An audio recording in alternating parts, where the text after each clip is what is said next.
Hi நண்பர்களே! இன்னைக்கு நம்ம இப்ப என்ன பார்க்க போறோம்னா, Indian Reserve Bank of India வந்து கொஞ்சம் வேக்கன்சி கொஞ்சம் போட்டிருக்காங்க. இது வந்து டிகிரி முடிச்சவங்க ஃப்ரெஷரா முடிக்கிறாங்களாம். அவங்களுக்கும் இதுல வந்து எலிஜிபிள் இருக்கு. அத பத்தி நம்ம ஃபுல் டீட்டெயில் பார்க்க போறோம். அது போக நீங்க வந்து பக்கத்துல உங்களுக்கு வீட்ல இருப்பாங்கல்ல, இப்ப முடிச்சிருப்பாங்க. அப்புறம் ஊர்ல நெறைய பேர் முடிச்சிருப்பாங்கல்ல. அவங்களுக்கெல்லாம் இத வந்து நமக்கு வந்து சேனல வந்து கொஞ்சம் ஷேர் பண்ணுங்க. நெறைய எக்ஸாம் வருது. அவங்கட்ட ஷேர் பண்ண சொல்லுங்க, லைக் பண்ண சொல்லுங்க, கமெண்ட் பண்ண சொல்லுங்க. வேற ஏதாவது எக்ஸாம் பத்தி கேட்கணும்னாலும் கமெண்ட் பண்ண சொல்லுங்க. கட்டாயம் நான் உங்களுக்கு வீடியோ எடுத்து போடுறேன். இப்போ நம்ம வந்து இந்த எக்ஸாம்க்குள்ள போவோம். அதோட டேட் பார்த்தீங்கன்னா, இன்னைக்கு இன்னைக்கு தான் ஸ்டார்ட் ஆகுது. இன்னைக்கு ஸ்டார்ட் ஆகி நமக்கு வந்து 25ல வந்து முடியுது. அத வந்து ஃபுல் டீட்டெயில் நம்ம வந்து போட்டிருப்பேன். அந்த ஸ்டெப் பை ஸ்டெப்பா எப்படி அப்ளை பண்ணணும்? அந்த அதோட ஃபோட்டோ ஏத்துறது. இது பாருங்களேன் லாஸ்ட் டேட் என்னைக்கு? எல்லா டீட்டெயிலுமே நான் உங்களுக்கு வந்து ஷேர் பண்ணியிருக்கேன். பிளஸ் வந்து அப்ளை பண்ண தெரியாதவங்களுக்கு எப்படி அப்ளை பண்ணணும் அப்படிங்கிறது அத நான் சொல்லிக் குடுத்துருக்கேன். ஆ இப்போ நம்ம ரிஜிஸ்ட்ரேஷன் போவோம். அதுல நியூ ரிஜிஸ்ட்ரேஷன கிளிக் பண்ணி உள்ள போயிட்டீங்க அப்படின்னாச்சுன்னா, நம்மளோட உங்களோட நேம் இது சும்மா என்னோட இதுல வந்து சும்மா இது பண்ணியிருப்பேன். நீங்க உங்களோட இதுல கரெக்ட்டா உங்க நேம் 10th மார்க் ஷீட்ல எப்படி இருக்கோ, அதே மாரி நேம் வந்து கொஞ்சம் ஃபில் பண்ணிக்கங்க. அது கொஞ்சம் நல்லது பாத்துக்கங்க.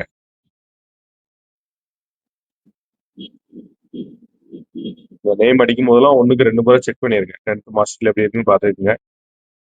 அதே மாரியே நீங்க அடிங்க. நேம், டேட் ஆஃப் பர்த், நம்மளோட name, mobile mobile number, mail ஐடிலாம் குடுத்துட்டு, இல்ல கேப்ச்சா குடுத்து குடுத்தீங்கன்னா தான் இந்த அப்படியே இந்த மாரி லோடிங் ஆயி இது இருக்கும். இப்போ வந்து உங்களோட ஆ மொபைலுக்கும், மெயிலுக்கும் ஒரு வெரிஃபிகேஷன் வரும். இது இனிதான் ஓப்பன் ஆனால கொஞ்சம் லேட் ஆயி தான் அது வந்தது.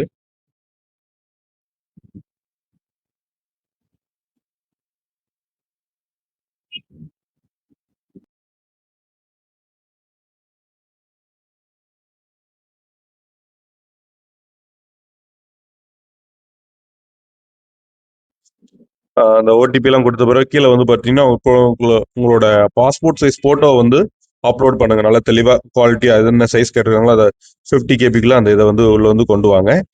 அதுக்கப்புறம் அதுக்கு கீழ பார்த்தீங்கன்னா, ஒரு கியூஆர் கோட் இருக்கும். அத ஸ்கேன் பண்ணியும் நம்ம லைவ் ஃபோட்டோ எடுக்கலாம். பேக்கிரவுண்ட் வந்து ஒயிட் பேக்கிரவுண்ட் வச்சுக்கங்க. கொஞ்சம் தெளிவா இருக்கணும். பிளெயினா இருக்கணும். இந்த ஜன்னல் தெரியிறது, கதவு தெரியிறது அப்படிலாம் இருக்கக்கூடாது. சேர் தெரியிறது. பேக்கிரவுண்ட் கிளீனா இருக்கணும். இந்த அதுல உங்களோட ஆ லைவ் ஃபோட்டோ கொஞ்சம் தெளிவா எடுத்து உள்ள ஏத்துங்க. சரிங்களா? அதுல அ உங்களோட இல்லன்னா கியூஆர் கோடு வச்சு உங்க ஃபோன்ல கூட எடுக்கலாம். இல்ல வெப் கேமரா இருந்தா நீங்க எடுக்கலாம். அ ரொம்ப கஷ்டமா இருக்காது எனக்கு தெரிஞ்சு.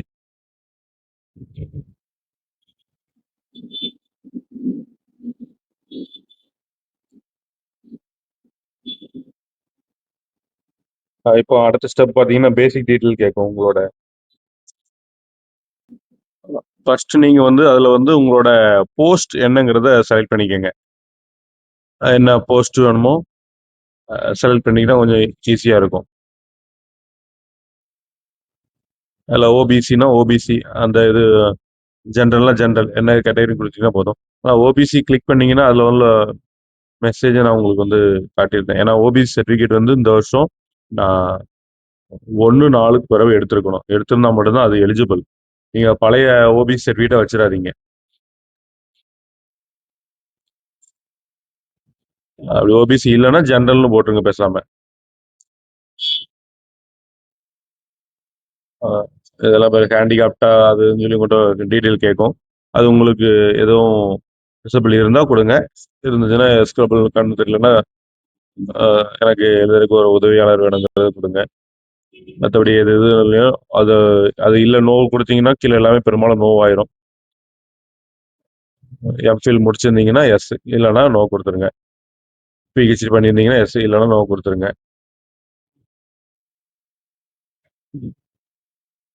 பெரும்பாலும் நோ நோன்னு தான் குடுத்துருப்பாங்க. நோ. இல்ல ஆதார் கார்டு வெரிஃபிகேஷன் வேணும்னா எஸ் குடுங்க. வேண்டாம்னா நோ குடுத்துருங்க. நான் நோ குடுத்து வேண்டேன். ஏன்னா எல்லா இடத்துலயும் தேவையில்லாம குடுக்கக் கூடாது. பேசணும். இதுக்கு முன்னாடி ஆர்பி எக்ஸாம் வந்து நீங்க வந்து அப்ளை பண்ணியிருந்தீங்கன்னா எஸ் குடுங்க. இல்லன்னா அதுவும் நோ குடுத்துறலாம். ஒண்ணும் ப்ராப்ளம் ஒண்ணும் கிடையாது. அதுக்கப்புறம் எக்ஸாம் சென்டர் வந்து நீங்க வந்து சூஸ் பண்ணணும். தமிழ்நாட்டுல உள்ள எக்ஸாம் சென்டர் வந்து இருக்குது பாத்துக்கங்க. திருநெல்வேலி, தூத்துக்குடி எல்லா டிஸ்ட்ரிக்டும் பெரும்பாலும் இருக்குது. ஒவ்வொரு டிஸ்ட்ரிக்டா நீங்க வந்து உங்களோட இத வந்து சூஸ் பண்ணிக்கங்க. அதில கீழ பார்த்தீங்கன்னா, அத விட்டுருங்க. அத விட்டுட்டு கீழ வந்து உங்களோட மெயின் எக்ஸாம் இருக்கும். எந்த இதுங்கிறது இருக்கும். நியரஸ்ட் பார்த்தீங்கன்னா, ஒவ்வொரு உங்களுக்கு என்ன நியரஸ்ட்ன்னு பாருங்க. இல்ல திருவனந்தபுரம், பெங்களூரு ஒரு சில எக்ஸாம் சென்டர் என்னங்கிறத மதுரை இருக்குது, திருவனந்தபுரம் என்னென்ன எக்ஸாம் சென்டர் உங்களுக்கு பக்கத்துல இருக்குதோ, அத வந்து நீங்க வந்து சூஸ் பண்ணிக்கங்க.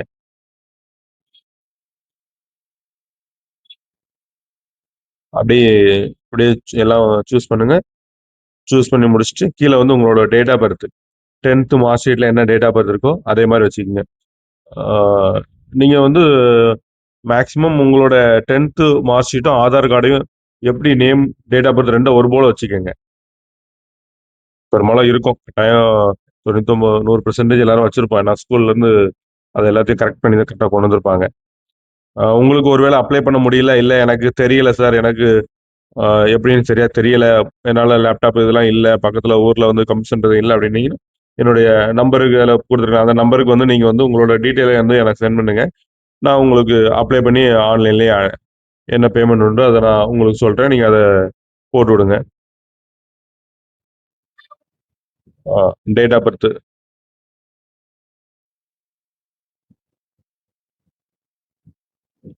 டேட் ஆஃப் பர்த் சூஸ் பண்ணுங்க. அது என்ன போட்டீங்கன்னா, உங்களோட ஏஜ் வந்து காட்டும். உங்களோட மெயில், நீங்க வந்து ட்வின்ஸ்னா எஸ் இல்லன்னா நோ குடுத்துருங்க அவ்வளவுதான்.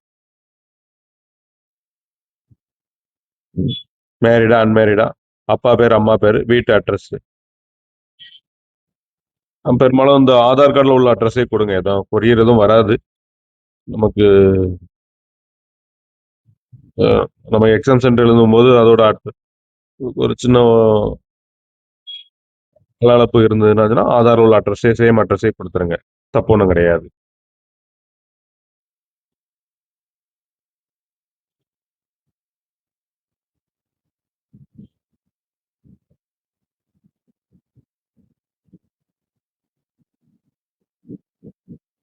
எல்லாமே சேமா அடிச்சிட்டீங்க அப்படின்னா, பெர்மனன்ட் அட்ரஸும் சேம்னா எஸ் குடுத்துருங்க. அவ்வளவுதான். உங்களுக்கு என்ன கம்யூனிட்டியோ அத ஃபீஸ் காட்டும். லாஸ்ட்டா ஃபைனலா வந்து ஃபீஸ் கட்டலாம்.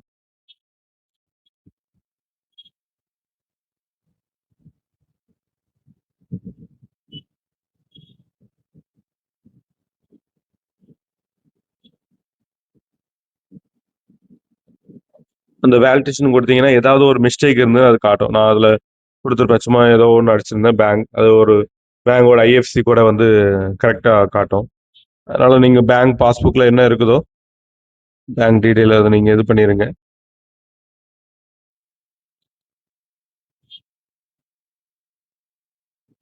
உங்க பேர்ல இருக்க பேங்க் அக்கவுண்டே குடுங்க கட்டாயம்.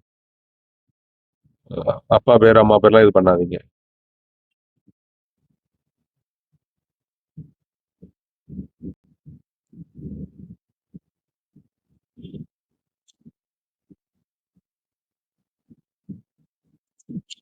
அப்புறம் உங்களோட குவாலிஃபிகேஷன் எஸ்எஸ்எல்சி என்னென்ன குவாலிஃபிகேஷனோ, அது எல்லாமே உங்களோட டீட்டெயில வந்து ஃபில் பண்ணுங்க.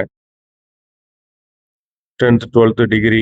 இப்போ டிகிரி ஃப்ரெஷர் அப்படின்னாச்சுன்னா, அதுக்கு ஏத்தாவாறு ஃப்ரெஷர்ங்கிற டேட்ட வந்து யூஸ் பண்ணிக்கங்க.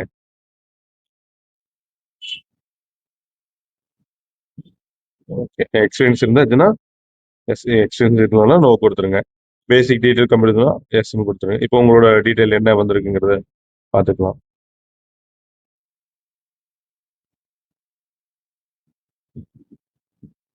ஏதாவது மிஸ்டேக் இருந்துச்சுன்னா, அத திருத்திருங்க. அதுல பேக்ல போய் திருத்திருங்க. இதுல வந்து சப்மிட் குடுத்தீங்கன்னா, மறுபடியும் எடிட் பண்ண முடியாது. ஒன்ஸ் டைம் தான். மேல இருந்து ஒரு வாட்டி செக் பண்ணிருங்க.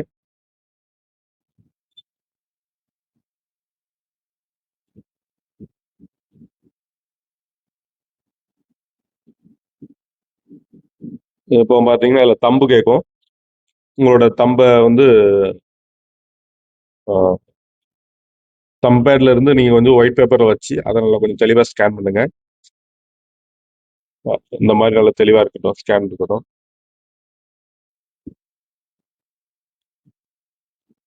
அதுல ஒரு ஹேண்ட் ரைட்டிங் டிக்ளரேஷன் ஒண்ணு குடுப்பாங்க. அதையும் நீங்க வந்து உள்ள இருக்கும். அதை நீங்க எடுத்து அத உங்களோட எழுதி நீங்க கையெழுத்து போட்டு குடுத்துருங்க. அப்புறம் உங்களோட 10th மார்க் ஷீட். அத பிடிஎஃப்பா ஸ்கேன் பண்ணி உள்ள ஏத்திருங்க. சரிங்களா? அவ்வளவுதான்.